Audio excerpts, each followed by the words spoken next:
Assalamualaikum warahmatullahi wabarakatuh. Salam sejahtera untuk kita semua. Selamat datang dan bertemu kembali dalam mata kuliah Kelembagaan Organisasi dan Kepemimpinan KPM 331. Kali ini kita akan membahas pokok bahasan yang ke-8, kepemimpinan, kekuasaan, dan sumber-sumber kepemimpinan.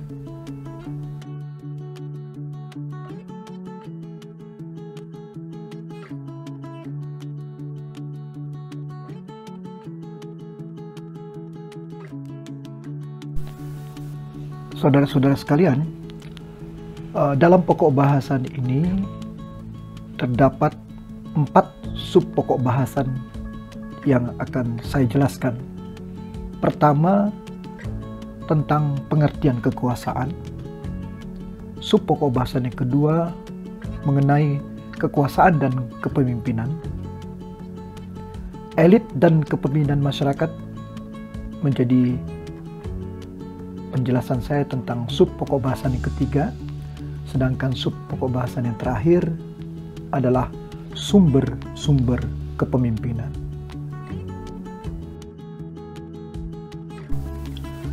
Dalam dinamika masyarakat, perubahan-perubahan sosial yang sedang terjadi, dan bagaimana proses-proses pembangunan sedang berlangsung, sampai sejauh ini pemahaman terhadap kekuasaan sangat penting dalam memahami fenomena kepemimpinan.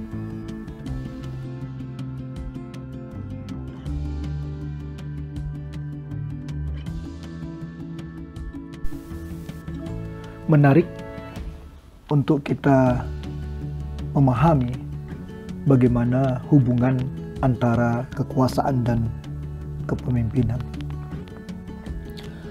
Para pemegang kekuasaan dalam organisasi dan masyarakat sering diidentikan dengan pemimpin. Tetapi sesungguhnya seseorang yang memiliki kekuasaan atau kita sebut sebagai penguasa belum tentu merupakan seorang pemimpin. Walaupun seorang pemimpin pasti mempunyai kekuasaan. Hanya saja perlu kita ketahui bahwa seorang pemimpin yang kekuasaannya semata-mata bersumber dari kekuatan pribadi, dia dapat digolongkan sebagai pemimpin informal. Sedangkan bila mana kekuasaannya selain bersumber dari kekuatan pribadi, juga dari posisi yang dimilikinya, maka dia dapat disebut sebagai pemimpin formal. Umpamanya, seorang ketua departemen dari suatu perguruan tinggi dan seorang kepala divisi dari suatu perusahaan swasta mungkin dapat digolongkan sebagai pemimpin formal jika yang bersangkutan juga mempunyai pengaruh di kalangan pegawai atau karyawannya yang bersumber dari kekuatan pribadi. Mari kita mulai pembahasan perkuliahan kita ini dengan menjelaskan pengertian kekuasaan.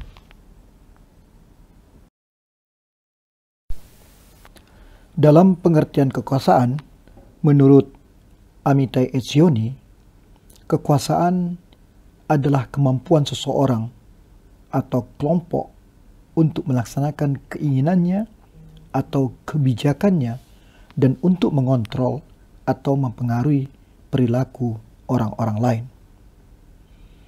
Pihak yang mempunyai kekuasaan memiliki sumber daya untuk memaksakan kemauannya kepada orang-orang lain. Oleh karena itu, menurut Etzioni, ada 5 hal yang perlu diperhatikan dalam memahami kekuasaan. Pertama, esensi kekuasaan adalah kemampuan untuk mengadakan sanksi dalam hal satu pihak tidak mengikuti kemauan pihak lain. Kedua, kekuasaan bersifat relasional. antara yang menguasai dan yang dikuasai. Kekuasaan yang bersifat relasional dapat dilihat pada setiap kehidupan kolektif. Umpamanya, antara direktur dan karyawan dalam suatu organisasi perusahaan, antara bupati dan penduduk atau warga masyarakatnya di suatu kabupaten, antara kepala desa atau lurah dan penduduk warga masyarakat suatu komunitas desa.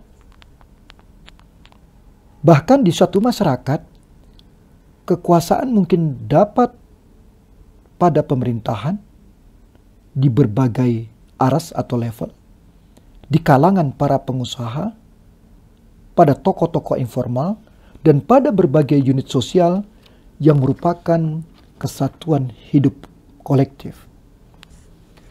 Kekuasaan terwujud dari hubungan antara pihak yang memiliki kemampuan untuk melancarkan pengaruh dengan pihak lain yang menerima pengaruh, baik secara sukarela ataupun karena terpaksa.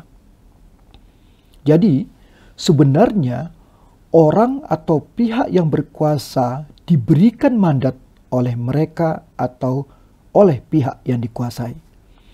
Ketika mandat itu ditarik, maka kekuasaan menjadi hilang kekuatannya, atau relasi antara yang menguasai dan yang dikuasai telah berakhir.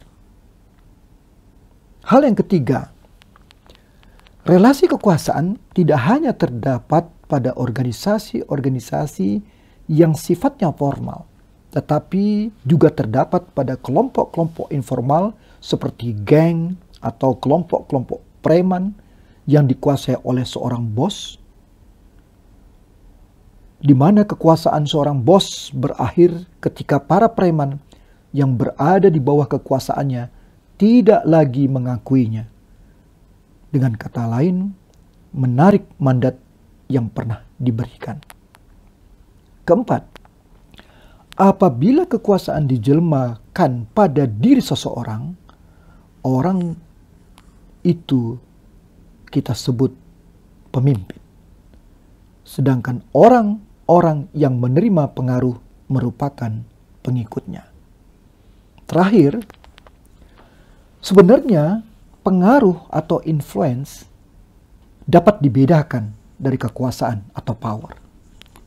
Pengaruh tidak mempunyai implikasi pemaksaan. Pengaruh berusaha mencapai tujuannya dengan cara meyakinkan melalui persuasi atau membujuk, atau dengan cara lain seperti memberikan informasi yang lengkap sampai dengan menyediakan jasa konsultasi.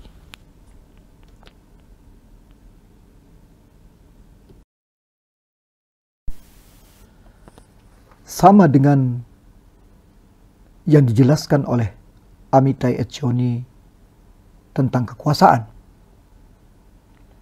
Max Weber juga menjelaskan bahwa kekuasaan adalah kemampuan untuk mendorong agar semua perintah ditaati oleh individu.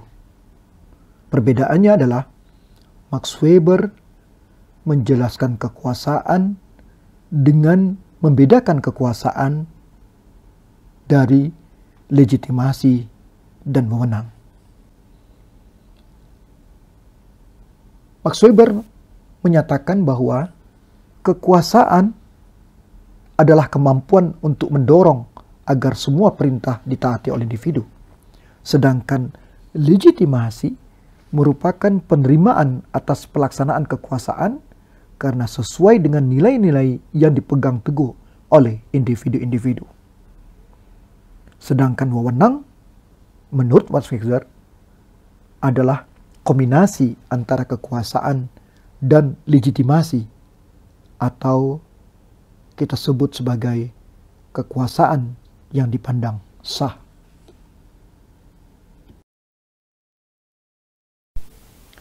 Dengan demikian, inti dari kekuasaan atau power adalah kekuatan atau force. Menurut Bierstadt, Kekuasaan adalah kemampuan untuk menerapkan kekuatan. Dalam pandangan Bistad, terutama dalam hubungan individu, kekuasaan sama dengan kekuatan maksimum yang dapat dilakukan individu A terhadap individu B dikurangi dengan kekuatan daya tahan maksimum yang dapat dikerahkan oleh individu B dalam arah yang berlawanan. Seperti yang saya paparkan dalam slide ini. Menurutnya, kekuasaan dapat juga dibedakan antara kekuasaan pribadi atau personal power dan kekuasaan posisional atau positional power. Bagi Bistad, kekuasaan pribadi bersumber dari kekuatan pribadi yang dimiliki seseorang, sedangkan kekuasaan posisional merupakan kekuatan yang bersumber dari posisi yang ditempati seseorang dalam suatu organisasi.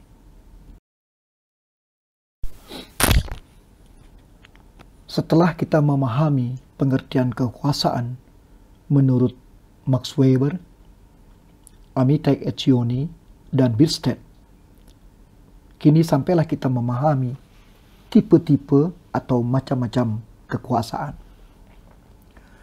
Merujuk pada pendapat French and Raven,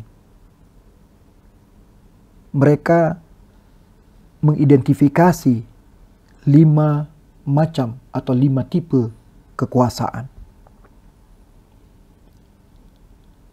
Reward power, legitimate power, referensi power, expert power, sampai dengan tipe coercive power.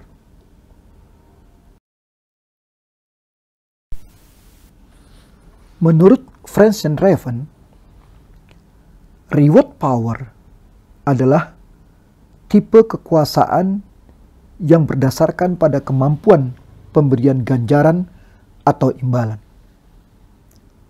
Umpamanya, semakin mampu si A memberikan imbalan kepada si B, maka semakin besar pula kekuasaan yang dimiliki A terhadap B. Ganjaran yang menimbulkan kekuasaan dalam masyarakat adalah ganjaran ataupun bentuk imbalan yang diinginkan oleh orang-orang dalam suatu masyarakat. Imbalan dapat berbentuk uang, barang, atau bahkan simbol yang berimplikasi material. Sebagai contoh, dalam masyarakat agraris, hubungan kekuasaan antara pemilik sawah dan buruh tani terjadi oleh karena buruh tani mengharapkan imbalan dalam bentuk uang ataupun hasil panen yang mampu diberikan oleh pemilik sawah. Contoh lain dalam masyarakat industri, seorang karyawan ataupun buruh mau menerima kekuasaan dari direktur perusahaan terhadap dirinya karena karyawan atau buruh menganggap direktur perusahaan mampu memberikan imbalan dalam bentuk uang berupa upah atau gaji yang diharapkan. Dalam masyarakat industri pun, gugatan para karyawan atau buruh terhadap kekuasaan para pemimpin perusahaan umpamanya terlihat ketika para karyawan atau buruh melakukan demonstrasi menuntut ketaikan gaji atau upah.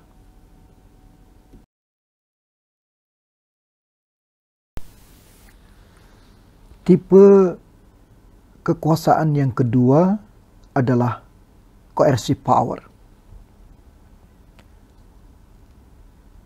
Coercive power adalah kekuasaan yang didasarkan pada persepsi seseorang kepada orang lain bahwa orang lain itu dapat memberikan hukuman bila mana kemauannya tidak dituruti.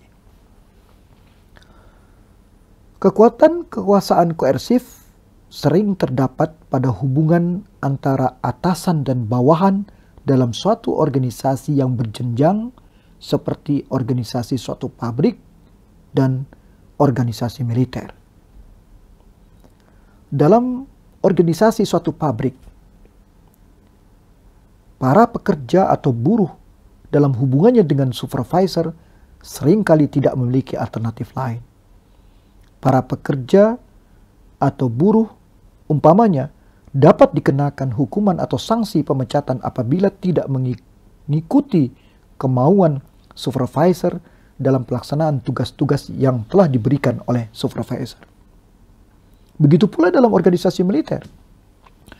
Personil dengan pangkat atau jenjang yang lebih rendah tidak dapat menghindari untuk melaksanakan instruksi, meskipun itu dengan sangat terpaksa, atau perintah-perintah dari personil dengan pangkat atau jenjang yang lebih tinggi. Sebenarnya, tidak hanya dalam organisasi suatu pabrik dan organisasi militer. Kekuasaan koersif mungkin juga terdapat pada berbagai macam hubungan antar manusia dalam kehidupan kolektif seperti keluarga dan kelompok-kelompok informal di kalangan masyarakat. Misalnya, kelompok preman, kelompok pemeras, dan geng. Dalam kehidupan keluarga, kekuasaan koersif mungkin terdapat pada hubungan antara kepala keluarga, yakni ayah, dan anggota-anggota keluarga lainnya, atau antara kakak tertua dan adik-adiknya. Kekuasaan koersif seorang kepala keluarga menyebabkan para anggota keluarga tidak mempunyai pilihan perilaku yang dikehendaki, kecuali melaksanakan perilaku yang sudah ditentukan oleh kepala keluarga. Demikian pula pada contoh kelompok preman, pemeras, dan geng. Antara pemimpin kelompok dan para anggotanya, dan antara pemimpin geng dan para anggotanya. Tipe kekuasaan yang ketiga adalah kekuasaan yang didasarkan pada norma-norma dan harapan-harapan yang terdapat di kalangan masyarakat ataupun di kalangan anggota kelompok yang berkenaan dengan perilaku yang diharapkan ataupun perilaku yang tepat dalam menjalankan peranan masing-masing. Tipe kekuasaan ini dikenal sebagai legitimate power. Dalam legitimate power terdapat 3 dasar legitimasi. Legitimasi pertama adalah nilai-nilai dalam kebudayaan yang dianut masyarakat. Nilai-nilai ini merupakan dasar dari norma-norma yang memberikan hak kepada sejumlah orang dalam masyarakat untuk menjalankan kekuasaannya.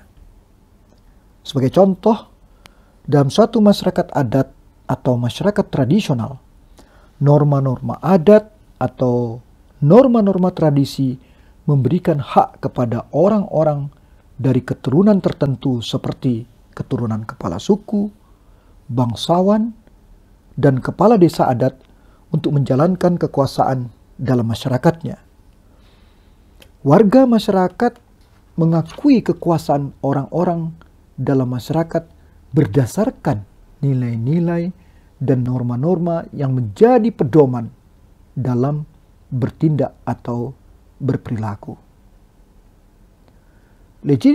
Legitimasi kedua adalah posisi yang ditempati orang-orang dalam suatu organisasi.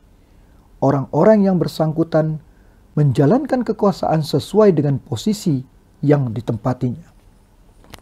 Sebagai misal, dalam organisasi pemerintahan, seorang bupati dengan posisi sebagai kepala daerah atau kepala pemerintahan kabupaten mempunyai kekuasaan terhadap semua personil dalam organisasi pemerintahan kabupaten dan juga terhadap penduduk di wilayah kabupaten yang dipimpinnya.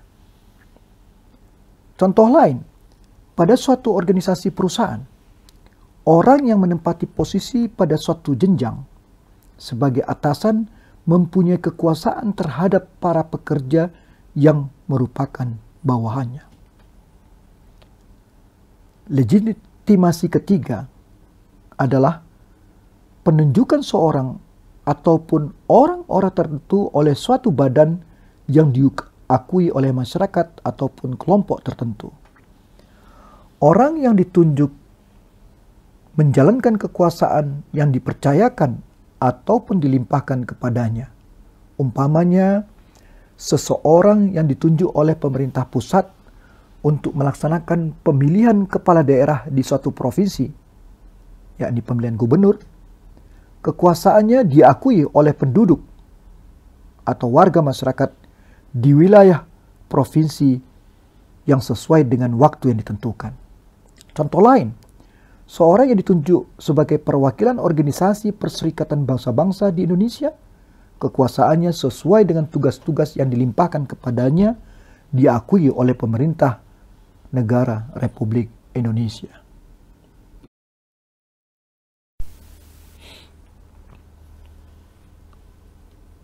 Tipe kekuasaan yang keempat adalah referensi power. Tipe kekuasaan ini merupakan kekuasaan yang didasarkan pada kecenderungan mengidentifikasi diri. Dalam tipe kekuasaan ini, orang-orang tertentu menjadi patokan bagi orang-orang lainnya. Kekuasaan dipandang atau dapat dilihat pada preferensi dan rasa hormat orang-orang di dalam masyarakat atau kelompok-kelompok kepada orang-orang tertentu. Dalam masyarakat terdapat orang-orang yang dipandang sebagai high prestige person. Dalam suatu masyarakat, seperti dalam suatu masyarakat perdesaan di Indonesia, terdapat tokoh-tokoh informal yang menjadi patokan berperilaku dari warga masyarakat setempat. Dalam hal ini, umpamanya, suatu norma baru untuk berperilaku tidak akan diikuti oleh warga masyarakat ketika tokoh-tokoh yang menjadi patokannya tidak mau atau menolak untuk menggunakannya. Sebagai contoh, ketika suatu norma baru untuk berperilaku ditolak oleh tokoh-tokoh agama yang menjadi patokannya, orang-orang berperilaku sesuai dengan norma-norma yang dipraktekkan oleh orang-orang yang menjadi referensi power mereka. Dan sebaliknya, warga masyarakat mudah digerakkan oleh orang-orang yang menjadi referensi power mereka.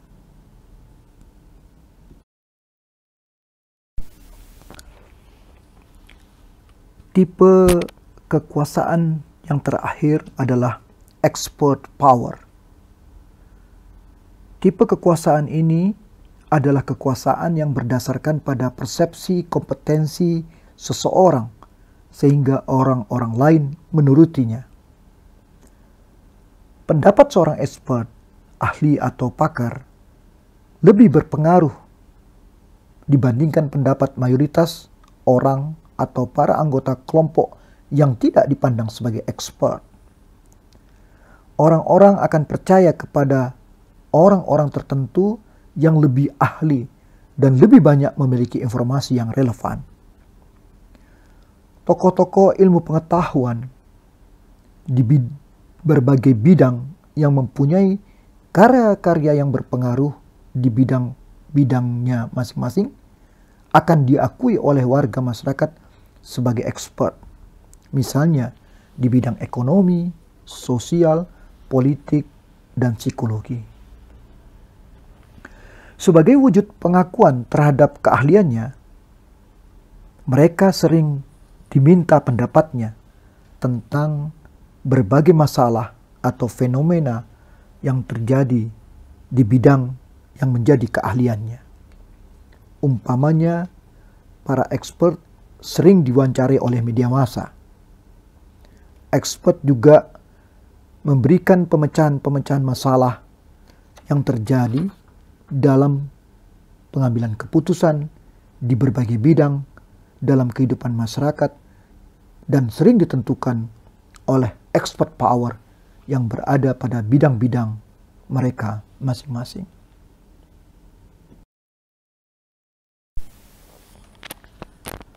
Selanjutnya, Suryono Sukanto dalam perspektif sosiologi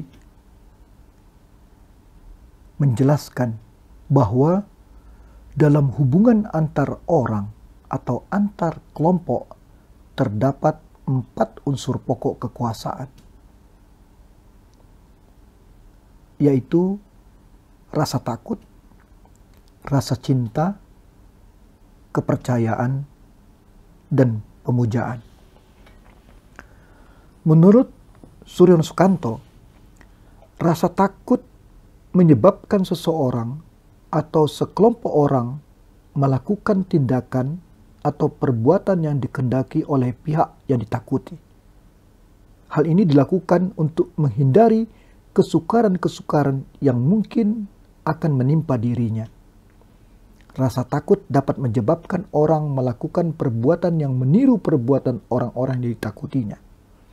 Rasa takut merupakan unsur kekuasaan yang bersifat negatif karena seseorang atau sekelompok orang tunduk kepada pihak lain dalam keadaan terpaksa. Unsur pokok yang kedua menurut Suryono Sukanto adalah rasa cinta. Menurutnya, dalam hubungan rasa cinta ada titik-titik pertemuan antara pihak-pihak yang berinteraksi, di mana perbuatan dilakukan bukan karena terpaksa, melainkan karena rasa kecintaan terhadap pihak lain, dan pada umumnya rasa cinta menghasilkan perbuatan-perbuatan yang positif. Ketiga adalah unsur pokok yang disebut sebagai kepercayaan, yang merupakan hasil interaksi yang berlangsung dalam waktu yang cukup lama antara 2 orang atau lebih. Rasa percaya seseorang atau sekelompok orang menimbulkan perbuatan-perbuatan yang diinginkan oleh pihak yang dipercaya. Kepercayaan menjadi penting dalam menjaga kelanggengan hubungan kekuasaan. Yang terakhir, dari kepercayaan dapat berkembang menjadi pemujaan.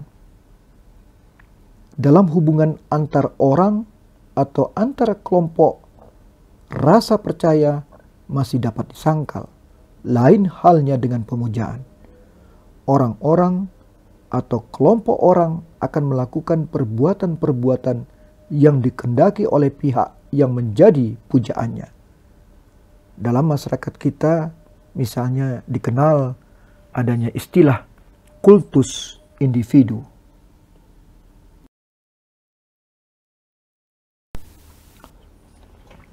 Setelah kita memahami kekuasaan, kini masuklah kita pada subpokok bahasan kedua, yakni kekuasaan dan kepemimpinan.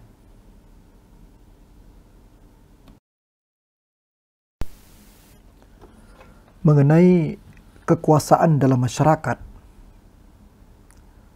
Max Weber berdasarkan konsep legitimasinya mengidentifikasi 3 macam atau 3 tipe kekuasaan yang dipakai sebagai penggolongan tipe-tipe kepemimpinan, yaitu kekuasaan karismatik, kekuasaan tradisional, dan kekuasaan rasional atau legal. Menurut Weber, kekuasaan karismatik legitimasinya adalah pada karisma yang dimiliki seseorang. Sedangkan legitimasi kekuasaan tradisional adalah pada tradisi yang dipegang teguh oleh warga masyarakat pendukungnya dari generasi ke generasi. Sementara itu, legitimasi kekuasaan rasional adalah pada peraturan perundang-undangan yang dipandang legal rasional dalam suatu masyarakat.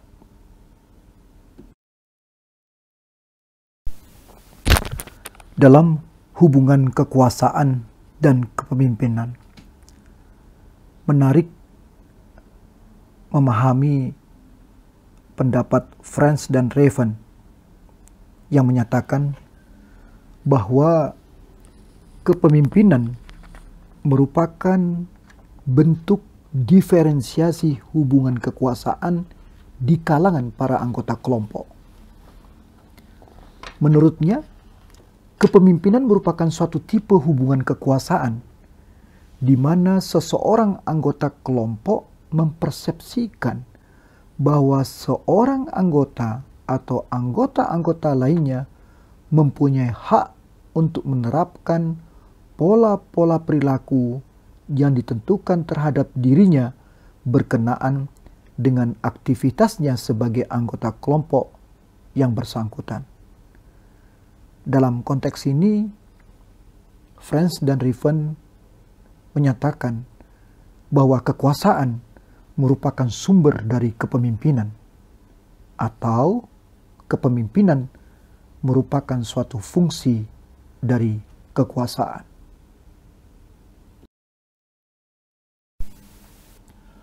Pandangan lain mengenai hubungan kekuasaan dan kepemimpinan adalah seperti yang dikemukakan oleh Ong Hok Ham. Beliau menyatakan bahwa dalam masyarakat Jawa tradisional hampir tidak ada perbedaan antara kekuasaan dan kepemimpinan. Dalam masyarakat Jawa tradisional, kepemimpinan yang paling menonjol adalah raja, dan raja adalah penerima wahyu kedaton, anugerah Tuhan yang menjadikannya raja, serta menyinarkan cahaya semacam sinar kekuasaan ke semua jurusan.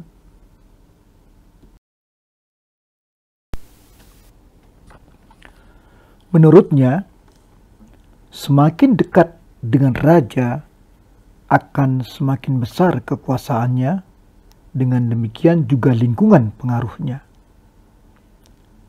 Dalam masyarakat Jawa tradisional dikenal sebutan-sebutan status atau posisi sosial seperti tumenggung, yakni pemimpin dari 1000 orang, kemudian ada pamatus, pemimpin dari 100 orang, dan panglawi, pemimpin dari 25 orang. Kekuasaan yang dimiliki tumenggung, pamatus, dan panglawi adalah sama derajatnya dengan kekuasaan yang dimiliki raja jika dilihat dari kualitas otoriternya.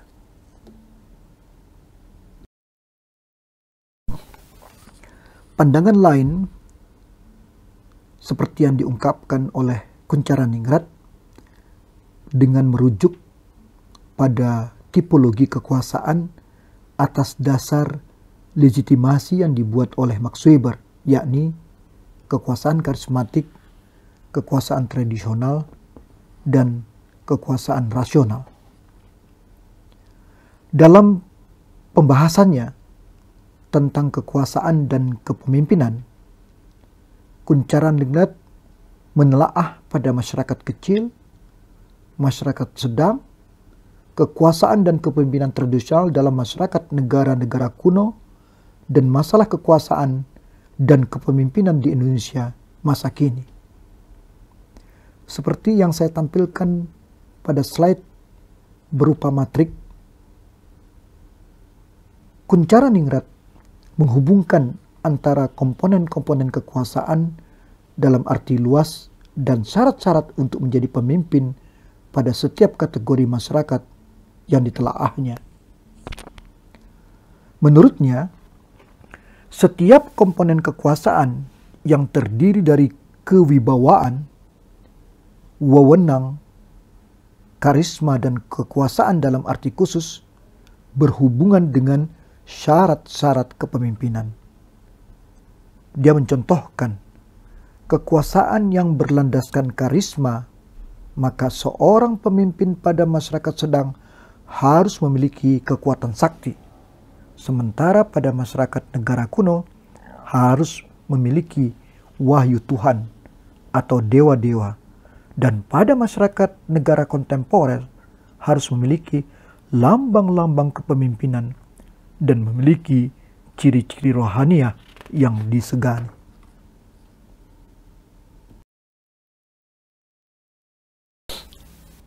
Sekarang kita masuk pada sub pokok bahasan yang ketiga, yaitu elit dan kepemimpinan masyarakat.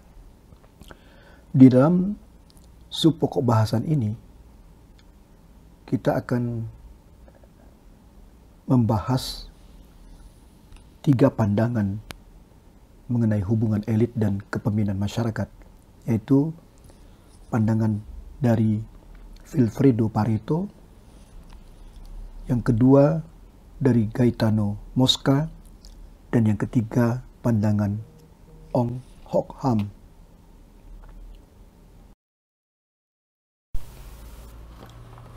Hubungan antara kepemimpinan dan kekuasaan pada suatu masyarakat dapat dijelaskan dari konsep elit. Menurut Vilfredo Pareto, secara umum suatu masyarakat selalu terbagi dalam 2 golongan, yaitu golongan elit dan non-elit. Elit dimaksudkan untuk menegaskan adanya ketidaksamaan bakat individual dalam setiap lapisan kehidupan sosial. Golongan elit adalah golongan kecil masyarakat yang berada pada bagian atas atau puncak dari piramida masyarakat. Golongan elit dipandang sebagai golongan yang memiliki kelebihan-kelebihan, memiliki ciri-ciri unggul, sehingga perlu diberikan peluang untuk berkuasa dan mengatur pola-pola kehidupan masyarakat. Menurut Pareto, elit juga terbagi 2, yaitu elit yang memerintah dan elit yang tidak memerintah. Elit yang memerintah terdiri dari para individu yang secara langsung ataupun secara tidak langsung memainkan peran yang berarti dalam pemerintahan. Elit yang memerintah terkait langsung dengan kepemimpinan masyarakat. Golongan ini mempunyai kekuasaan untuk mengarahkan dan mendorong warga masyarakat dalam mencapai tujuan-tujuannya. Sedangkan elit yang tidak memerintah tidak mempunyai kekuasaan yang bersumber dari posisi dalam organisasi pemerintahan, tetapi individu-individu yang tergolong elit yang tidak memerintah ini mungkin mempunyai kekuasaan pribadi oleh karena kelebihan-kelebihan yang mereka miliki.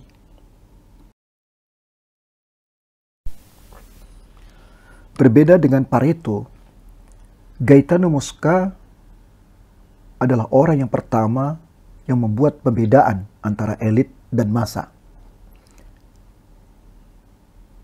Menurut Mosca, di semua masyarakat, dari masyarakat yang belum begitu berkembang dan baru sampai pada tahap peradaban hingga masyarakat yang sudah berkembang pesat, selalu muncul 2 kelas. Kelas yang memerintah dan kelas yang diperintah. Kelas yang memerintah lebih sedikit jumlahnya atau disebut sebagai minoritas, melakukan semua fungsi politik, monopoli kekuasaan, dan memperoleh semua keuntungan yang timbul karena kekuasaannya. Kelas yang diperintah jumlahnya lebih banyak atau disebut mayoritas, dipimpin dan diawasi oleh kelas yang memerintah dengan cara yang kadang-kadang bersifat legal, kadang-kadang arbitrer, dan menggunakan kekerasan. Minoritas terdiri dari individu-individu yang lebih unggul dan terorganisasi dengan baik, sementara mayoritas tidak terorganisasi. Bagi Mosca, elit yang memerintah disebut juga sebagai kelas politik, terdiri dari mereka yang menduduki pos-pos komando politik dan mereka yang secara langsung mempengaruhi keputusan-keputusan politik. Elit yang memerintah, sementara mempertahankan kekuasaan dan kepemimpinannya di masyarakat, mungkin pula berupaya melakukan rekrutmen anggota-anggota baru dari lapisan masyarakat yang lebih bawah.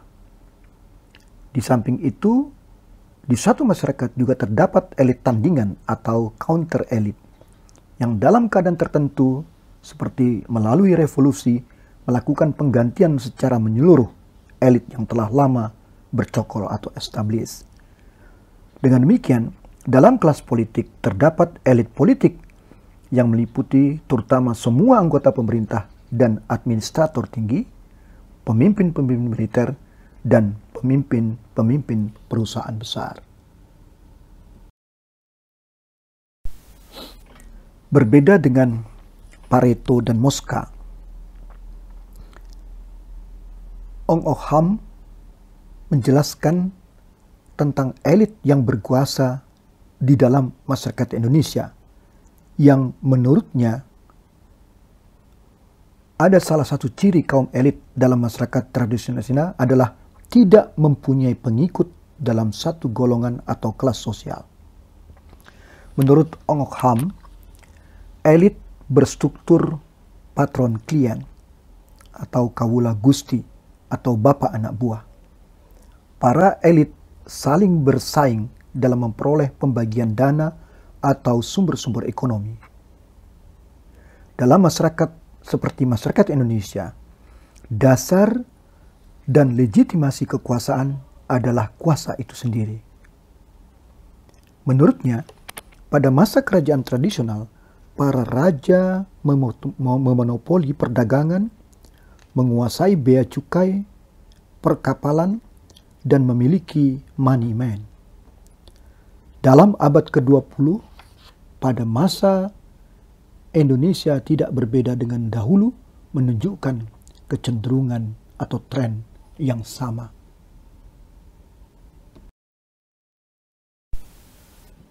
Berdasarkan penjelasan Pareto, Mosca, dan Ong Okham, maka kepemimpinan dan kekuasaan dalam konsep elit dapat diisyaratkan sebagai berikut.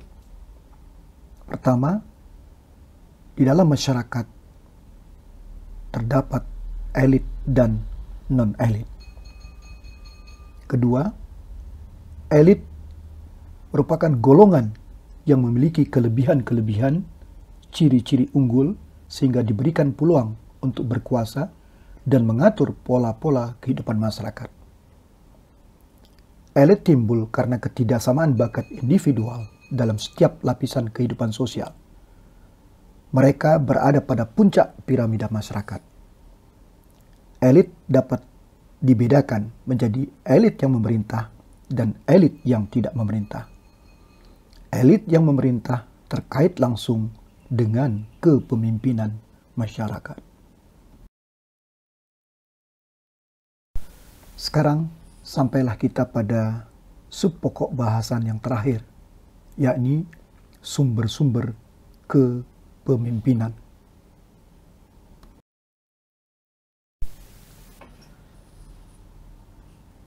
Berdasarkan telaah dari berbagai rujukan, maka sumber-sumber yang dapat menimbulkan seorang pemimpin beraneka ragam. Antara lain dapat bersumber dari sifat-sifat seseorang, tradisi, kekuatan magis, kebutuhan yang kondisional, dan kecakapan khusus.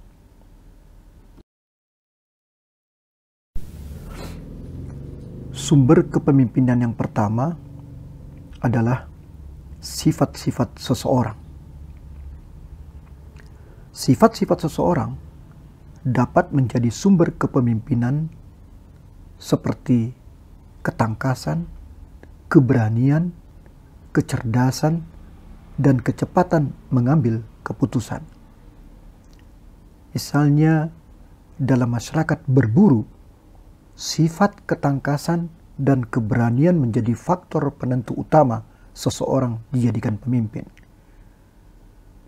Demikian pula dalam lingkungan kewirausahaan atau lingkungan usaha, diperlukan antara lain sifat-sifat kecepatan mengambil keputusan dan keberanian dalam mengambil risiko.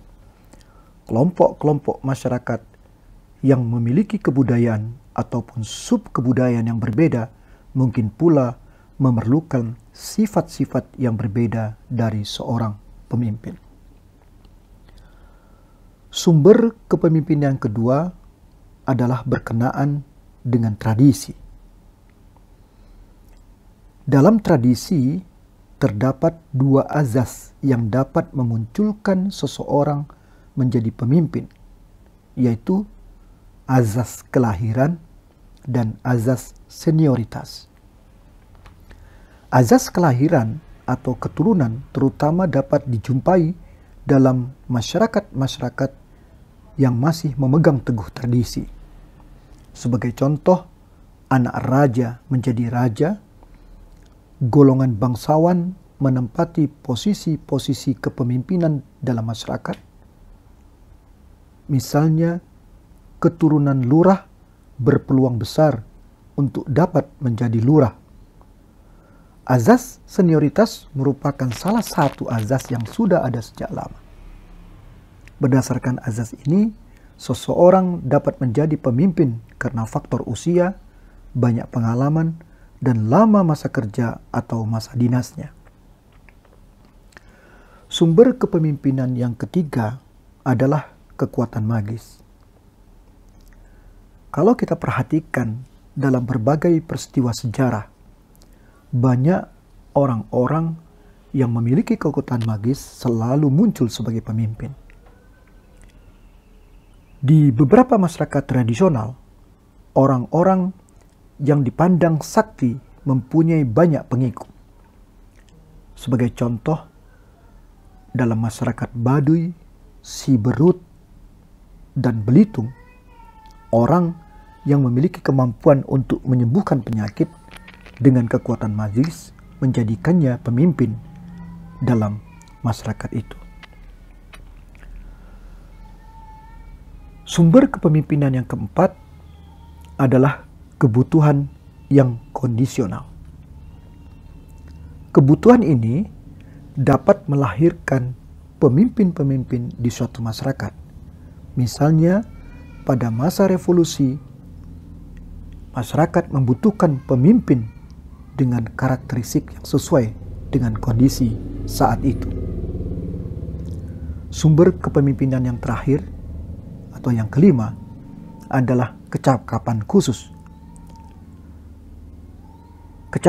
Kecakapan khusus yang dimiliki seorang juga dapat menjadikannya sebagai pemimpin. Seseorang dapat menjadi pemimpin karena adanya kecakapan khusus yang mungkin tidak dimiliki oleh orang lain dalam kelompok masyarakatnya. Misalnya, seseorang yang memiliki kemampuan untuk bernegosiasi dapat menjadikannya sebagai juru runding dalam kelompoknya.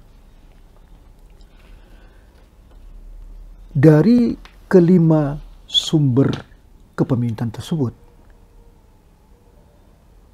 seseorang mungkin saja memiliki lebih dari satu yang menyebabkannya menjadi seorang pemimpin.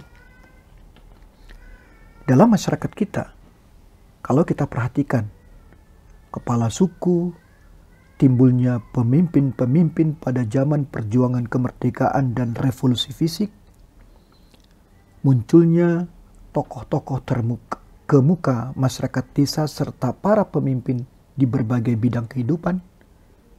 Tampak adanya kepala suku sebagai pemimpin masyarakat di kalangan sukunya tentu dapat dibedakan dengan tampilnya para pemimpin revolusi di masa perjuangan. Tampilnya pemimpin-pemimpin agama tentu dapat dibedakan dengan tampilnya pemimpin-pemimpin di bidang yang lain.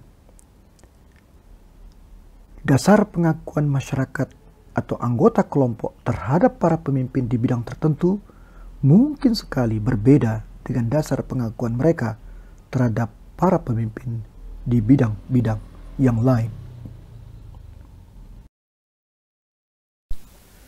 Demikianlah perkuliahan kita pada kali ini. Apabila Anda ingin memperdalam materi-materi yang telah kita fahami bersama, maka Anda dapat merujuk kepada berbagai pustaka seperti yang saya tampilkan di dalam slide ini. Terima kasih. Semoga perkuliahan, kelembagaan, organisasi, dan kepemimpinan dengan topik atau pokok bahasan kepemimpinan dan kekuasaan serta sumber-sumber kepemimpinan bermanfaat bagi kita semua. Assalamualaikum warahmatullahi wabarakatuh. Salam sejahtera untuk kita semua.